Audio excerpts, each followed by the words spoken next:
Yes, you did. John Robson, I think he probably got A's all through his academic career. He joins us now from Ottawa. John, did you go to Carleton University? I did not go to Carleton University, nor did I get A's all the time in my academic career. The first 2 years were a somewhat different story. Oh, I'm so sorry. But now, Carleton... I could have worked harder. By the way, very good at soccer. They beat Queen's last night 4-1, I should know, because my son was playing for Queen's. So they have a certain skill level at Carleton. But this article in front of me says that, could it be true, no one can fail at this university and everyone gets an A+ or an A- or an A? They seem to have a problem. It's not that nobody can fail, but the failure is particularly concentrated in certain faculties where, like engineering, where they are taking in a large number of people and then filtering them in order to graduate a smaller number.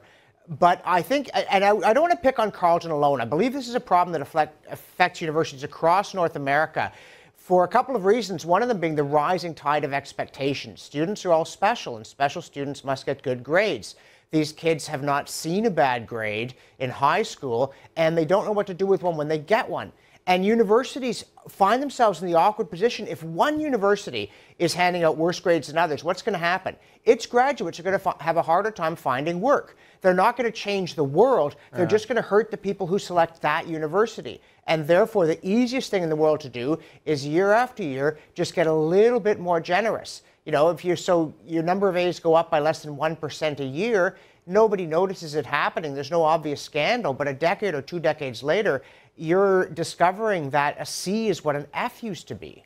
Particularly worrying if you're about to undergo the knife and the surgeon got apparently an A. But does this not begin at high school? Because I mean, I know from personal experience with our kids that there are certain schools that will pass you whatever you do. And people assume if you go to a private school, then life is made very easy for you. A lot of private schools mark at a very high level. So you may get, say, I don't know, a 75 or 78. And in a public school, that will be an 85, an 88, a 90.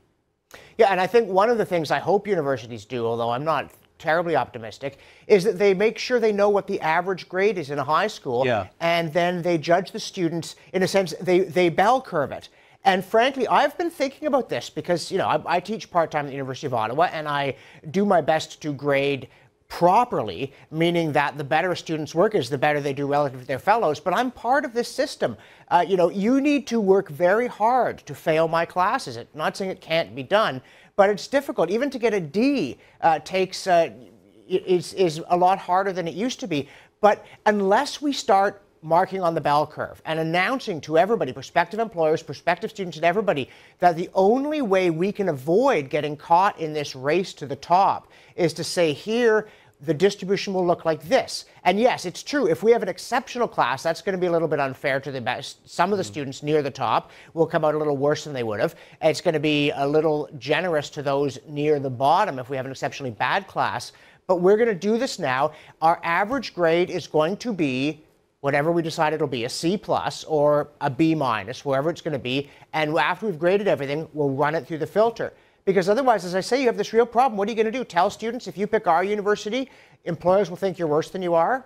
Please, use our bursaries and scholarships. This isn't going to change. Well, we only have a few seconds left. But the problem here is that there are too many people at university. And please, I'm not trying to be snobbish, but an elitist, yes. I mean, you don't play professional sport if you're not really good at sport, and you shouldn't be at university unless you are academically gifted. It's not perfunctory. It's not, I finished high school, I go to university. But unless we go through, God forbid, terrible economic times, I can't see that changing in any way. Always appreciate your time on the show, and I give you, sir, an A, I think an A+. Thank you very much indeed. Oh, splendid. I'm going to give you one, too.